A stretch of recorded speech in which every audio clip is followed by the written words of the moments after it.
I mean, like the play action fake was so good too, and it was no one there. Like I actually wasn't even gonna throw it, and I'm just like, oh, I'm out of here. And it was like a 3rd and 2 situation. And I was just like gonna just go get the first down. Turf monster. I sacked myself 12 yards behind the line of scrimmage. This fake was so good, bro.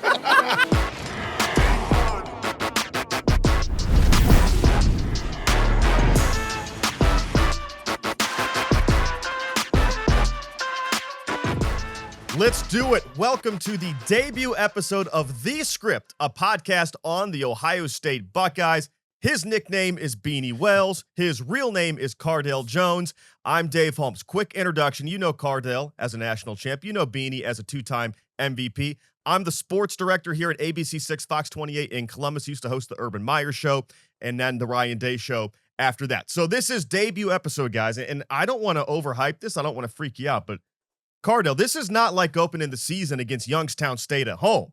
I mean, we have to come out of the gate swinging, or else, I don't know if you know this, there's about 17 billion podcasts, so this cannot suck. Come on, man. That's the goal. Is to 17 billion. We want to be in that top 1%. I mean, look at some of the things we've been able to do as athletes and analysts and as hosts. It's always top of the line. I have no doubt in my mind this podcast is going to follow suit. To be clear, the 17 billion was an estimate, Beanie. I Googled podcast. That's how you do it when you're 43 years old. You just Google it and it came up with 17 billion. But anyway, the point is, top 1%. Is that doable? Absolutely. I mean, we've all defied odds. I mean, to obviously be in the position that you're in, you had to do some pretty incredible things and set yourself aside. To look like this and be on TV, I had to do some things. You're right. Heck yeah. And then obviously, you know, us in playing ball, I mean, you just don't get to Ohio State. You just don't get in the NFL. Okay. You are different. And I think we all got that special sauce inside of us. So that's what I'm saying. So this is not Youngstown State at home. We got to come out of the gates right up here. We got to be at the top of our game. And so do the Buckeyes, because they open the season against Texas. We're going to talk about that in just a minute. Are the Longhorns ducking the Buckeyes? That's one of the topics we're going to discuss. But let's start with this whole concept of the Buckeyes as the defending champs, Cardale. Can they go back-to-back? It sounds impossible, but Georgia did it recently. You tried to do it, and I'm not going to poke you too much on episode 1 Jesus here. Christ. I'm not going to poke you. Oh, my God. All right, so what do you think? Up some old wounds. All right, so the Buckeyes are the betting favorites right now. They're tied with Texas at 5-1, depending on where you line shop. So, Cardale, can the Buckeyes go back-to-back? You know what? It's a possibility, but I think it's a little bit of a long shot. When you think about going back-to-back and having success after winning a national title, not just going back-to-back, not too many teams have been able to do so. You look at LSU and the drop-off we've seen after Joe Burrow and all those guys departed to the NFL. Georgia was the exception because when you talk about bringing in a new quarterback, a new offense and defensive coordinator, things like that, you need to be very not just talented, but experienced in key positions. You look at the determining factor of Georgia going back-to-back. It was one big thing. The defense. Yeah. And then it also helped with having Carson back as well. But the defense was the biggest thing. I think all of those guys are in the NFL now through this past draft. And you look at our side of defense, we're kind of young in key positions. The defensive line, we got guys moving in new positions like C.J. Hicks coming off the edge now, and guys like Arvell Reese is stepping into a starting role. And then another thing that it was undervalued what we did on defense, we played literally like 6 corners with significant reps, right? Who are going to be those guys? Jermaine Matthews walking into a starting role now. Who are going to be those other guys that's in that rotation deep and heavily, like Lorenzo Styles Jr., like potentially a Bryce West or a David Sanchez and these guys and things like that. And then you flip on the other side of the ball, we break it in a new quarterback. Clearly, both of these guys have the opportunity to be the guys and have the talent to be the guys, Lincoln and Julian, but the lack of experience. And when you're dealing with a lack of experience at quarterback, you want to have a good running game. Well, we just sent off 2 top running backs in the NFL draft. You see, about that. Yeah, but it's other talented guys around this team. And then, you know, with the transfer portal adding in 2 big tackles on the outside, but that center of that offensive line is going to be stopped with Carson Hinsman and Tegra Strabola, and then potentially Luke Montgomery as well, starting walking into bigger roles. But when you talk about going back-to-back and some of the things that you are faced against, especially, like I said, bringing a new quarterback, you got to have that defense to really back it up. And we lost a lot on defense, a lot of talent, but the experience is the biggest question mark. Yeah, I've heard it said that the Buckeyes don't rebuild, they reload. And from a talent standpoint, that's certainly true, Beanie. But like Cardale said, meshing all that talent, Right. a bunch of new talent, how confident are you in their ability to go back to back? Look, it's the hardest thing to do in all of sports. I don't care what sport you're talking about, to go back to back and win championships when everybody has that target on you. You're gonna get everybody's best shot. Everybody wants the opportunity to knock off the guy from the throne, and Ohio State's gonna be no different. And then coupled all of that with what Cardale said, the continuity on this football team, you lose a quarterback, you lose two of the best running backs in the country, we lose a boatload of offensive linemen, and on the defensive side, we lose so many tremendous players. And not to say that we can't replace those guys, but to replace those guys that have that championship mentality is going to be so different. This team last year faced so much adversity and overcame so much. Yeah. And to expect those guys right now on the roster to come out and do that, I think that's a little bit of a stretch, in my opinion. Yeah, and you make a really good point about just, we don't talk about losing a guy like Emeka Buka in the first-round receiver because we got a guy like Jeremiah Smith. Right. But he meant so much more to that team, and especially to that receiver room, than just a talented player. I mean, he did all the dirty work. Right. He did everything. I mean, they moved him around all over the place. They handed him the ball out the backfield a good number of times throughout his career. So you have that dynamic as well. I'm kind of shocked to see they're the favorite with Texas when you have Texas and you have Clemson and you have a team like Miami that's got a lot better. Penn State is returning so many starters and plus a great defensive coordinator, Jim Knowles, going over there. That's not really in that top three when you talk about, championship odds. Okay. But, out of respect to the Buckeyes, clearly I think they got it because we're returning starters. And like you said, Dave, we just reload every year. But when you talk about the experience and the talent, I think it's other teams that maybe deserving to be at that plus 500 or even a little bit more, just like the Buckeyes. Yeah, let's run them down. Okay, so you have Ohio State right now at 5-1. And by the way, don't tweet at me if you have different odds. These are BetMGM. Use whatever you want. But Buckeyes at +5. You have Texas at 5-1, Georgia 6-1, Penn State 7.5-1, Oregon 7.5-1. You mentioned Penn State, Beanie. I mean, they bring back their quarterback, Drew Aller. To me, there are 22 positions that need filled, and I know Cardale's going to agree with me on this. There's one that's way more important than the rest. So for me, I mean, I think they're sleeping on Penn State a little bit. They got to the Final Four last year. Drew Aller, Jim Knowles comes over. We've seen what he can do. To me, Penn State's getting slept on at least a little bit. Yeah, me too. I mean, when you look at Penn State and everything that they possess, the addition of Jim Knowles is going to be huge for them. When you look at their defense last year and some of their tight games, it was because of their defense why they weren't able to come through. And adding Jim Knowles there and that bend but don't break defense, but him bringing, again, that championship experience to that football team that already has great players is going to be key. And then not just Drew Aller, though, on the offensive end, but they got Katron Allen, Nicholas Singleton. I was going to say. running backs. I was waiting the for guys that. really do the dirty work. Those guys are back there. So, I mean, looking at Penn State, they lose Tyler Warren on offense, which was a huge the offense. piece. Yeah. A huge most piece. part. But I think an experienced Drew Aller and wide receiving core is going to do wonders for this football team. And Penn State could be very well one of those teams we're talking about. By the way, playing for. Cardale, mark it down. 7 minutes into episode 1, Beanie's already insecure about being the running back and not the quarterback. The first thing he said, Cardale, there's one really important position. That's the quarterback. As we all can agree on. But you know what? I don't think they're slept on because, Dave, you make a point that they made the Final Four last year. And I think their numbers and things they would do to get to the Final Four is a little bit misleading. I mean, 2 favorable games with SMU and Boise at home. It's true. It's not Murderer's Row. It's not Murderer's Row. And this is no knock on them because they still did the things that they still control the things in their power to get there and almost, facing Ohio State in the national title game. But I view that road just like how Tennessee found their way in the playoffs. Everything went their way that wasn't in their power. Penn State didn't beat Ohio State. Penn State didn't beat a really good team this past year where you say, okay, this is a playoff team or a Final Four type of caliber team. They had an opportunity. They played Oregon well in the Big Ten championship game. But I think what other things falling outside of their control and brand recognition potentially got them in a position to be in the top 12 and to make one of the easiest routes to the Final Four when you talk about the caliber of teams they played against as far as the talent level. Now, when the talent is matched up just as evenly for Penn State, traditionally over the last 5 to 10 years, they have not got it done. You look at Franklin's record in those big games outside of these playoff games, or like I said, it really doesn't do his record justice of what he's not able to do or what he haven't showed he's able to do in those big games. So I don't think they're slept on. I think they're in this conversation, not because of what they did last year, it's because of the additions of Jim Knowles and everything that's coming back on defense. So you have Texas and Ohio State, basically the co-favorites right now. We don't have to wait long to see those guys play. Week 1 in the shoe. Okay, so here's what we know. It's going to be on Fox. We have assumed that means big noon kickoff, like all these other Fox games for Ohio State, but there's a report out there that they were trying to move this thing to Sunday night. It's Labor Day weekend, so the NFL wouldn't kick off till the following week.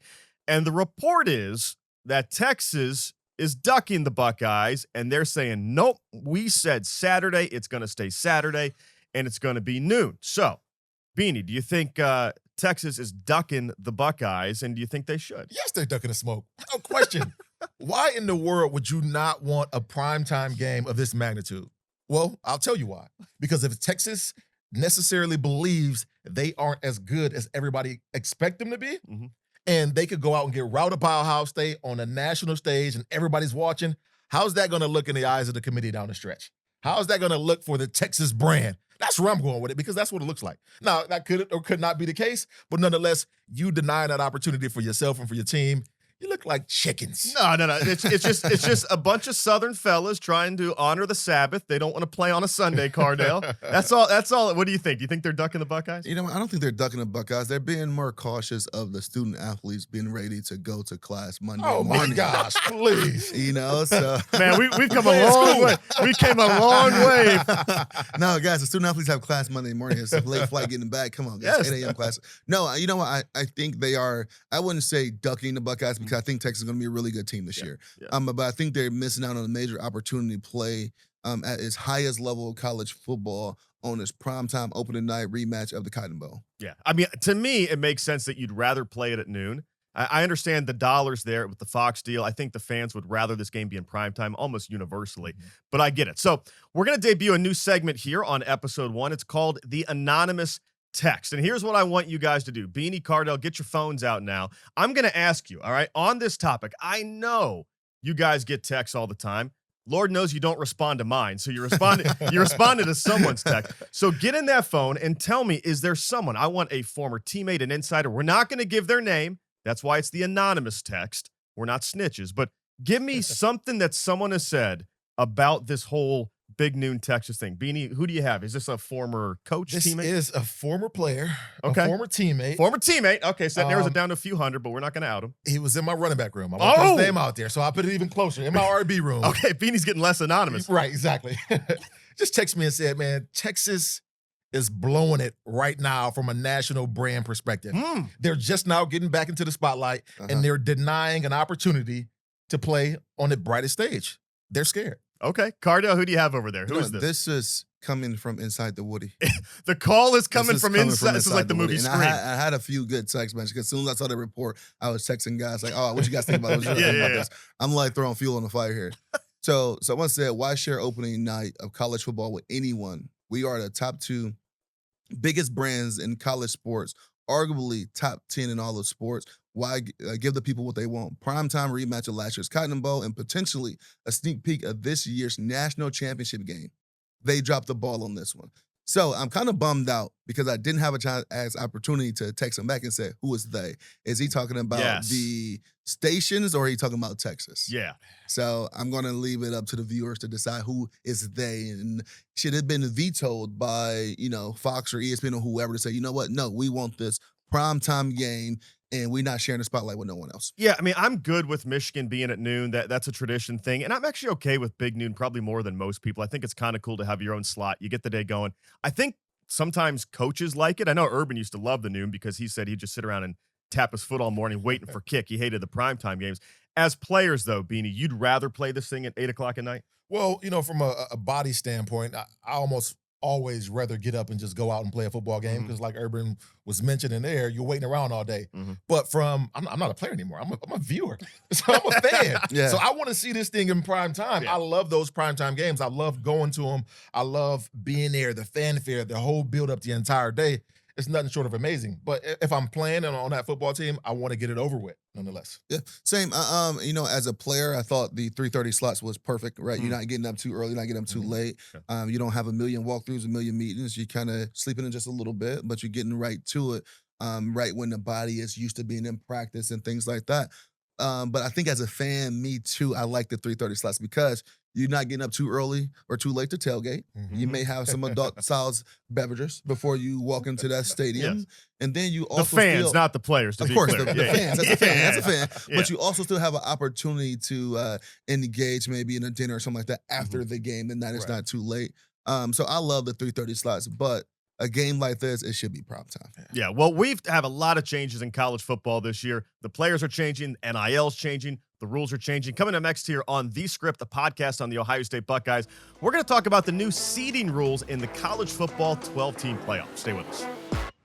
Welcome back to The Script, a podcast on the Ohio State Buckeyes. Reminder, you can get us on YouTube, Spotify, Apple Pods, wherever you get your podcasts, and follow us on social at The Script OSU. Now, most hosts would have done that at the beginning of the show, guys. Most hosts. But I wasn't going to ask them to endorse something they didn't know anything about. Now that we've established we're in the top 1% of podcasts, I think we can promote the show. Guys, you got to give them a taste. Yeah. Right? You don't go to the restaurant and order the entree. You got to give them appetizers. Yeah. If the appetizer is bad, I'm not ordering entree. I'm good with that. Check, please, I'm out. Yeah, I'm not going to Give say, 'em a hey, taste. subscribe to a show you've never listened to. Now they know it's actually good. All right, so let's talk about this new playoff format. Basically, it's going to be like last year where they have home teams hosting in round one, but the big change here is those top 4 conference champions do not automatically get buys. In other words, the Boise States, SMUs, Arizona States, those teams that had a chance for the bye now do not get an automatic bye. Beanie, your thoughts on this new ranking system and if it hurts the little guy? You know what? Does it hurt the little guy? Yes and no. I think right now, I think it goes to looking at teams and how they played throughout the entire season. Now, I want to see quality of play over necessarily a guy that has a cupcake schedule and gets there getting a bye. Now, if that team that loses in a conference championship in the SEC or the Big Ten is one of those 3rd or 4th teams sitting there and you say, you know what, this team was very good. They lost in a close matchup in the conference championship game. I could see why they would be the number 3 team getting a bye. I understand that. Opposed to Boise State skating through, and I know everybody's going to sit there and say, why are we raking on a little guy? Why are we, trying not to get these guys in position? Well, you're getting a shot at the table, and that's what you always wanted, just a seat, right? Yes. So you can't complain necessarily unless you go out and do something so amazing to where you deserve it of the bye. And I don't think last year Boise State was deserving of the bye based off of their schedule and how they played throughout the year. Yeah, drop the little guy in 1998 back when it's the BCS, and they would lose their minds. Like, Cardale, it's not perfect, but it's the best system we've seen to thus far, I'd say.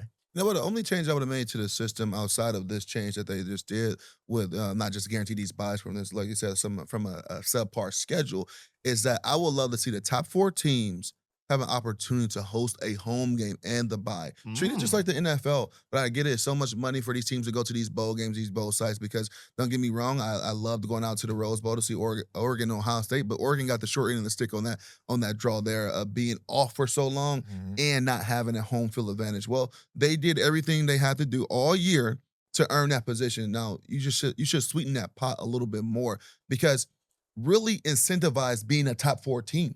Right? It's already pretty much obsolete that the championship games pretty much mean I won't say they don't mean anything anymore, but if you go into your conference championship game in the Power 4 conferences, guess what? You're going to be a playoff team. And now with this new format, even if you lose in your conference championship game, you could be a top 4 team. This is the 3 years ago Georgia team who lost in the SEC championship game, who found a way to still win the national championship game. So I like the system. The only thing I want to change is incentivize those top 4 spots a little bit more. Yeah, you mentioned Georgia, Ohio State this year, right? Not winning a Big Ten championship, winning a national championship. That's kind of the format. I do want to bring up what Boise State Athletic Director Jeremiah Dickey said. I'm going to read this. It's, quote, "Just call it the Boise State policy. When the system is created to keep you down, you fight like hell to break it." That is Jeremiah Dickey, Boise State's 80. Now, look, guys, no one on this set fights for the little guy more than me. I went to Kent State. I'm not a big bad Buckeye like you. And physically speaking, take a 3-shot. I'm by far the littlest guy on set. So I fight for the little guy. But we're going to debut a new segment here called What's Your Beef? All right. So I want you guys to I'm asking you, Cardale, what's your beef with what Jeremiah Dickey's saying in this quote? He said it like Boise has always been on the outside looking in. right. I think last year, you guys, Boise and Ashton Gentry had an unbelievable run through the Mountain West Conference. Played Oregon extremely well beginning of the season, but without Ashton Gentry, that team is probably at best a 500 team. So it's not like every year you're on the outside looking in, but no person in their right, sober, coherent mind would argue that Boise was a top 4 team last year. Right. So I don't think it's more of a Boise rule. Your guy, like Beanie just said, you're still getting a seat at the table. Now, is your route maybe a little bit more difficult to once you get at that table to kind of hoist that trophy at the end of the year? Yes, but you're still getting a seat at the table. Yeah, I think your route should be a little bit more difficult, especially when you get in there. You shouldn't get a bye and obviously one game and now you're in this thing. I don't like that idea at all, especially if you're Boise State and you, like you say, are playing the Mountain West and you're not playing a top-tier competition week in, week out, like an Ohio State or a Michigan or a Georgia or Alabama, one of those schools. So nonetheless, I mean, you certainly get the seat at the table, but you should have to go out and prove on a week in, week out basis once you are at that table that you belong there. And I don't think Boise State went out and did that. Yeah, and you get that point when you beat that 12 seed. Right. So you got a tough route. Exactly. Now show everybody. It, yeah, just like, like you said, Ohio State, those Oregons, those Michigans, all the top teams in the Power 4 conference, they're going to play quality opponents each and every week. Now, it sucks that you got to do it in a one-and-done season. But show you can do it. Yeah. And one thing, too, real quick, that I don't know that we pointed out at all, and I don't know if anybody is even thinking about. Look at the teams that had the buys. Yeah. They got routed All of them lost when they came out. The rust factor. It was huge. I mean, we're talking about 3 weeks off for these teams because, some of these teams didn't play in the conference championships, and then you get a bye week. It was a long time, and those teams, you go back and look at Oregon. Oregon did not look like the same football team at all. No. So, in my opinion, the bye is not all it's cracked up to be anyways. Well, not just that. I think it goes back to my point of knowing that factor and knowing that you're going to be off for, I think it was 17 or 18 days before your next big game in a playoff type of atmosphere. You got to give them more incentive. You got to give them more of an edge. And I think that comes with being a home game for the teams that earn the bye. Yeah, when I read that quote from Jeremiah Dickey, it almost to me felt like a kid who gets an allowance from his parents and they ask him to take a pay cut and he's mad. Like, you're still got something that you probably didn't deserve. Yeah. I mean, you deserve to be in. You didn't deserve to be top 4. And to both your points, I think the way what you guys are saying, I would sum it up like this. We are obsessed with the difficulty of your playoff path, but we need to consider the path from September 1st. Yeah. All the way through. So it's like, again, I'm the littlest guy on set and I'm the mid-major guy on set, Kent State. But you have to acknowledge that what Boise did over 12 games, again, played Oregon well. They had a couple decent-ish victories, but 12 games is a path in itself, and then you might have a harder path at the end of the season because your path at the early part of the season, same thing with SMU, right? I mean, SMU had a pretty easy path throughout the season. Like, at some point, it's got to get hard to win a national championship. And if they don't do this and change these rules, which I'm glad they did, then it would have incentivized other teams like Ohio State, like Georgia, to go out and just schedule cupcakes, non-conference opponents, and just get there undefeated, get to the conference championship game. Whether you win or lose, then you still get in. And that's not what we want. We don't want to see college football take a huge dip like that. We want to see quality games that mean something in the regular season. Yeah, at the end of the day, I think when you talk about the little guys, and I'm still almost ready to take SMU out of that conversation of being the little guys, because what they did this past year and show they're better to compete in the ACC at an extremely high level, even though they didn't play the top dogs in the ACC. It wasn't the best ACC, but yeah, but they had the ideal schedule for a first-time new conference team, just to put it like that. But until you go away from conferences and you try to match up best teams with best teams each and every week, it's always going to be that conversation of little guys. Always going to be that conversation of, did you play a quality schedule? Yeah. Well, new playoff format's going to be exciting to see this fall. Other stuff, though, new in the world of college football, NIL, and a potential CBA. We're talking all things initials next on The Script, the podcast on the Ohio State Buckeyes. Welcome back to The Script, the podcast on the Ohio State Buckeyes, dropping every Wednesday, Apple, YouTube, Spotify, wherever you get your pods. Make sure you give us a follow and a like at The Script OSU. That's at The Script OSU on all social media. We're even on MySpace, from what I hear. Once again, 43-year-old, we got jokes. All right, so let's talk about this new settlement, House versus NCAA, goes into effect on July 1st. All right, the basic parameters, around $20.5 million per school. They're going to go roster limits, not scholarships. Bad news, this means 5,000 athletes, that's one ballpark estimate, could lose spots here. So the world's about to change, Cardale. Now, I don't know if you guys know this, but all three of us on set know a lot about money. These two guys know how to make it. I know how to spend it, so we are experts on this. So, Cardale, take me through this. How is the world about to change here?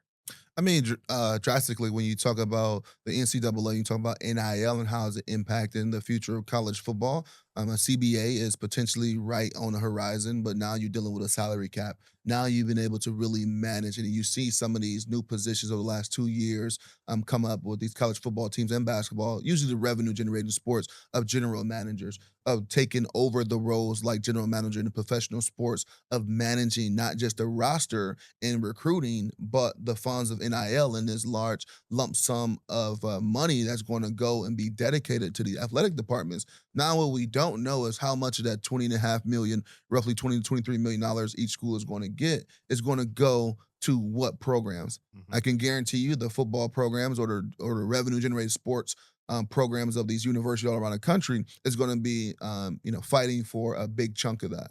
Now, and another thing we don't know, how does Title IX impact that revenue share and that revenue split? And then also, is it going to be opportunities for student athletes or the university to seek outside money as well?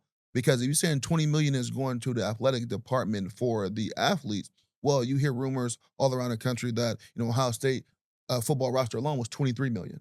Well, we have something called inflation. The price goes up every year, right? So what part of that $20 million that Ohio State football or basketball is going to fight for, and are they going to be able to go and get that difference elsewhere, right? We see in that the NIL world and the collective world is getting ready to go in-house. What does that mean? So before July 1, there's still so many unknowns. And I give a lot of credit to all the general managers around the country that's dealing with this unknown and trying to make sure this transition is smooth as possible when you talk about post-July 1. And for those of you who don't know, I mean, Cardale is the quarterback. He's at the front line of the NIL stuff, so he really is an expert on this topic. Beanie, this is a weird world to me where we're talking salary caps, essentially, that go across all sports. I mean, some universities like Ohio State will have 30-plus sports. Right. Some will not have near that. So, where do you think this takes the world of college football? It's a weird time. It's so freaking interesting. I mean, when you look at it from the grand scheme of things, I love the revenue sharing model. I love the fact that, kids are going to start getting dollars from the universities. Before it was the NIL. Now they're going out seeking outside dollars. And now they're going to be factored into that budget that Ohio State has. What, I don't know what it is, $120-something million alone just for the probably football team. Yeah. So now how do we disperse those dollars amongst everybody? Love the fact that it's there and in play, but I really can't understand the motto of why we have to cut 5,000 scholarships. Why is that going to be? Why does that have to be a caveat? Why do we switch the models? I mean, I think there's so much money still at play at large for these universities, especially the powerhouses, especially the Ohio States, the Georgias of the world, the Texases of the world, to where you don't have to cut these scholarships because you're generating so much money just from your sports alone.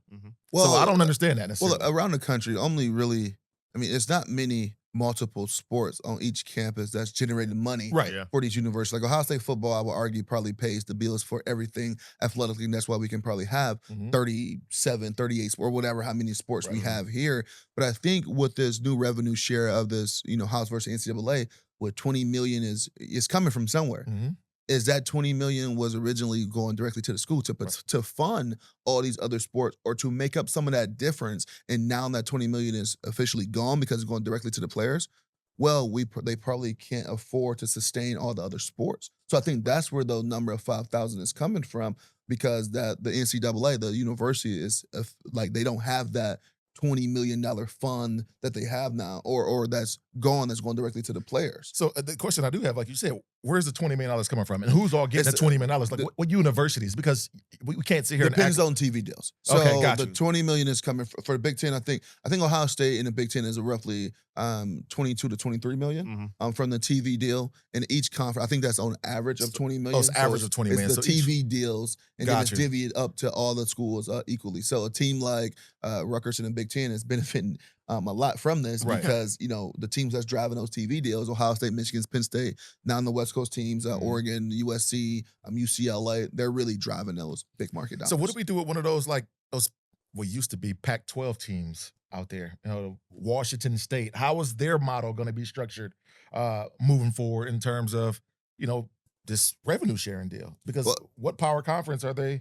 Same thing, but their pool is not as big. So Right. you would think So it that they're drops. going to get hurt more. Well, let's say they have a ESPN deal worth $100 million. Well, there's only 4 teams in the Pac-12. And do they just cut that $100 million to 4? That's $25 million. They can potentially Washington State. So it looks a little funky when you try to think about it, but it all makes sense, and it kind of all evens out as equal as possible when you look at the grand scheme of things. Okay, so we have a new segment here. I guess everything's new when it's your debut episode. But our new segment here is called Am I a Nut? All right, and this is, of course, because a Buckeye is a nut. If you don't know that, you somehow downloaded the wrong podcast. But am I a nut, Cardale Jones, or does college football need a CBA like the NFL has? You know what? I'm going to agree with you on that. So I don't think you're a nut. I do think a CBA is much needed. And out of respect to protect both sides because so many moving parts. I think more so because it would limit the infiltrators in college sports of getting their teeth sink deep into these student athletes and take advantage of these guys. And I do think some type of power need to shift back into the university, into these program leaders, these head coaches, way where a student athlete just can't go up into the head coach office and say, I need $100,000 or I'm leaving tomorrow. Right. I would love to see the players. And then another thing with that as well, we have so many players has been at, 3-4 different schools in 3-4 different years. So I think a CBA would potentially clean up a lot of that and just give you more structure, not just for the university, but for the players as well. And as a coach, I got to be pushing for this heavily because, it will help me manage my roster, not just for each semester, but years to come versus, hey, this transfer portal window is opening at the end of the year, man. I don't know if I'm going to have this guy or not. Yeah, I don't think you're a nut. I'm Okay. with you. I definitely think we need a CBA. Whenever we talk about a situation to where millions of dollars are being disposed, amongst a group of people, athletes, coaches, so on and so forth, somebody has to set in place some parameters and bylaws to where somebody doesn't get taken advantage of. Yes. I think so many times we see it all the time, especially now with the way that the NIL and everything's been set up. Guys are leaving schools after getting $200,000. Now we have situations to where, they're trying to come back and recoup some of the money that they're giving this kid. Yeah. I want there to be something set in place to where a kid can't vote or a university can't say, we don't necessarily want you here anymore. We can push him out the door. Yeah. I want it to be a mutually beneficial agreement like they have in the NFL, like they have in the NBA. So, we're shifting away from the NCAA right now because dollars are being made. Millions of dollars Traditionally, are being made by the athletes. traditional NCAA. And then they go back to that, I don't mean to cut you off, Beanie. The NCAA and the universities historically has been taking advantage of the student athletes since the beginning of time. Right. Now with the power shift, because it is a power shift, this is an athlete-driven sport. And if you don't believe that, we go back to COVID when the world shut down and those major players or the major universities that we still want to play football, what did the NCAA do? Yeah. Okay, well, let's find a way to let you guys play some football. Put a mask on. So, exactly. So this is driven by the players, and now, especially with the transfer portal and NIL, I think a CBA would be heavily encouraged by the universities and the coaches because I think, like I said, I think they think it's too much power in the players' hands. Well, I'll leave you with this quote. All right. SEC Commissioner Greg Sankey said, quote, "Why are we still in the NCAA?" That was his quote this week. Why are we still in the NCAA? And here's the thing, guys. If the South threatens to secede, you take them seriously. All right, the SEC talking secession. We'll see what happens here. It's going to be a crazy year in college football. Coming up next, though, we're going to talk about guys who are no longer in college football. Ohio State, 14 rookie draftees, some other guys trying to get their shot. We're going to talk rookie minicamp coming up next on The Script, a podcast on the Ohio State Buckeyes. Welcome back to The Script, a podcast on the Ohio State Buckeyes. We're going to talk about former Buckeyes in the NFL in just a minute, but we do want to touch on one former Buckeye, Julian Fleming, who's just gone through some unspeakable tragedy this week, guys. You've seen the news, I'm sure. Cardale, Beanie, I just wanted to get your thoughts here on what Julian Fleming's dealing with. Very tough situation, obviously. When you go through a loss and you go through injury like that, my heart and, prayers are certainly with Julian Fleming and his girlfriend, most certainly, and their families, wishing for a speedy recovery and some grace and mercies. Yeah, for sure. Prayers and thoughts to the Boyd and the Fleming family. Julian is a great kid. I'm pretty sure his girlfriend was amazing, and it sucks when life has changed forever in such a spare of a moment, and also losing a life. I can only imagine what that family is going through, but he's a Buckeye brother forever, and I hope he knows, and I hope her family knows that they have a lot of love and support coming, not just from Columbus, Ohio, and the guy sitting at these chairs, but all of Buckeye Nation. Yeah, for sure. I mean, once a Buckeye, always a Buckeye. I really do believe in that. I think this fan base has always been pretty good about that as far as wrapping their arms around him. So please send some love to the Fleming family and also his girlfriend's family as well. All right, so we are going to talk about some of these former Buckeyes. We had 14 players taken in the NFL draft this year, tying the school record. I want to get your guys' takes here, all right? Beanie, who is the Buckeye that you like their landing spot? I mean, not necessarily. We know Emeka Egbuka went first round. We know some guys went high, but what's the landing spot that you're excited about? You're going to call me a homer in this situation, I know. Here we go. Cue the running back. Yes. Cue the running back. I'm a brownie through right. and through. And the fact that, we got Quinshon Judkins. And I think that pick, forget the fact that he went to Ohio State and forget the fact that he's a running back. No, you can't. No, we can't. Exactly. We can't. But nonetheless, when you look at, how he is as a running back, you look at the need there in Cleveland and how Kevin Stefanski likes to orchestrate his offense, it's through the run game. I thought he went to a perfect spot to go and excel and replace Nick Chubb and be that number one marquee bell cow running back that we all know and love that he was here in Columbus. Just take it right up I-71 North to Cleveland and do it for my Cleveland Browns. I love that pick. I think he's going to do great things this year. All right, we're one Will Howard to the Steelers away from being on brand here, Cardale. Sorry, so he's obviously taking Q to the Browns. What do you got? I got Emeka Egbuka going down to Tampa. Being in the room with two future Hall of Famers and also a guy like Baker Mayfield who's revamped his career and found his really dream scenario down in Tampa and some things he was able to do the last couple of years.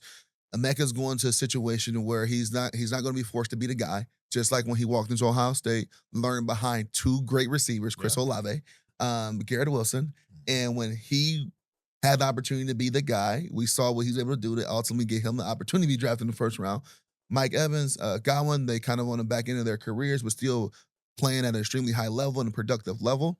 I think Emeka is going to be like a sponge to those guys and really have an opportunity to also grow with a young and up-and-coming quarterback like a Baker Mayfield. Because Baker's still young. Baker's not even 20. I think Baker may be 28. So he's still got a lot of football left in him as well.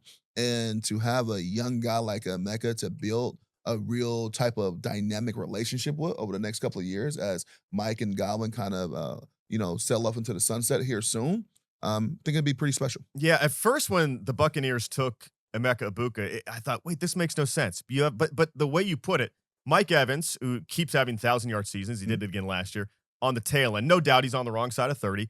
And Chris Godwin, while not old, is coming off a season-ending injury, and there's second time. So there's some uncertainty there with his health as well. So I like that too. I do want to ask you guys, all right? So we hear these rookie camp reports every year. Some people are raining on Travis Hunter right now. I remember the year that Jamar Chase was taken by the Bengals, and there was the rookie camp reports like Jamar Chase forgot how to catch a football in camp. And I'm like, this is the stupidest nonsense, right? And it was like, oh, Jamar Chase sat out, now he can't catch a ball.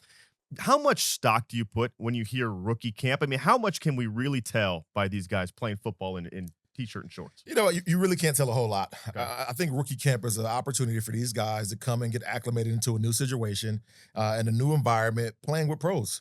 And it gives you an opportunity to learn some of the plays. So just like anybody, whether you're a rookie or a 7-year guy, when you're in a new situation and you're learning something new, there's an acclimation period there. And quite frankly, in shorts and T-shirts and 7-on-7, you're not going to figure out who a guy is until the bullets are live when they're flying. So, while I like the reports of guys doing great things in rookie minicamp, it could be said for a guy doing something terrible. Yeah. You just don't know just yet. Yeah, I got to see when the live bullets are flying, especially I'm big like that on quarterbacks. And when you can't get hit, so you sit back there, maybe you take an extra hitch or pat that ball a little bit longer because you can't get hit to make the perfect throw. Right. So until, we see guys compete at a high level in preseason and preseason games and joint practices, I put really not much stock into rookie camp. All right, do either of you have a good rookie camp story? Did you have a welcome to the NFL, something funny, silly that happened to you in a rookie camp? No, nothing I can think of. I mean, ours was, it was hot as heck in Arizona. I was going to say, Arizona. Rookie minicamp was brutal. It was 115 degrees, but nothing crazy out of the ordinary. And you know what?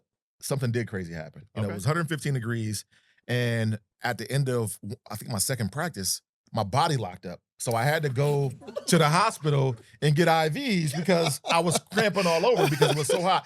I've never played in that type of environment before. So that was a little wild there. My body locked up. It did, man. I was doing yard work last week and the same thing happened. I didn't get no IVs. All right, Cardale, did your body ever lock up? Anything crazy? My body didn't lock up, but my first rookie minicamp, I remember my first play. It was a naked, and it was going to be easy check down to the tight end. I come out the play action fake, and I just get hit with the turf monster.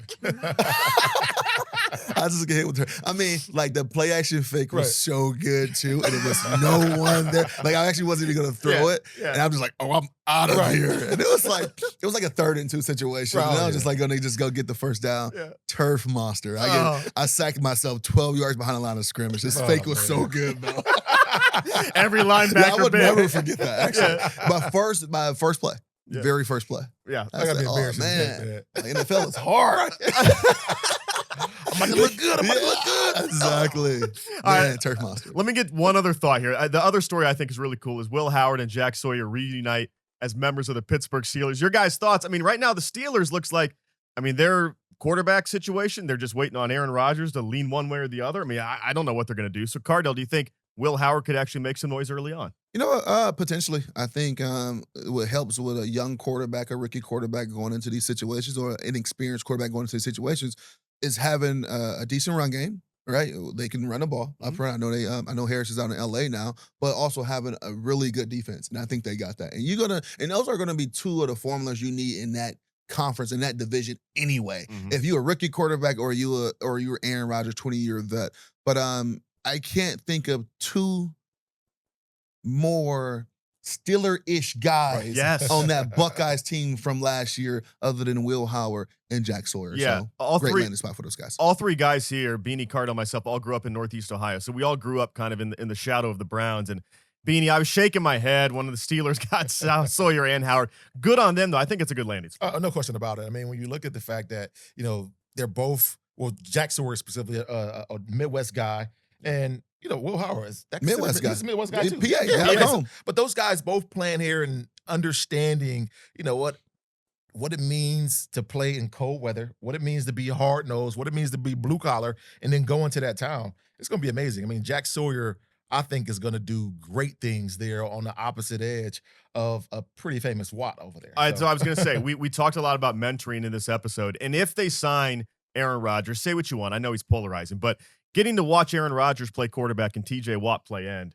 would be a pretty good way to start your NFL career. Wait. Let's not forget about my guy, Cam Hayward. Cam Hayward. For sure. There we go. Cam. There we go. He's gonna be a Cam great mentor for that beast. guy. What year is he going to, like 14 or something like that? Yeah, he's mid-30s. Crazy. He's in the mid-30s. Yeah. My goodness. All right, well, that'll do it for us here on the debut episode of The Script, the podcast on the Ohio State Buckeyes. Remember, Apple Pod. We're on YouTube if the video version. If you want to see how I look in a tight T-shirt compared to these two NFL players, do that. I'm doing push-ups offset here, trying to keep up. But make sure you follow us everywhere on social media. Also at The Script OSU. That's at The Script OSU. First episode in the books, guys. Can't wait for episode 2 next week. So let's hit them with this. I'll leave them with an OH. I-O.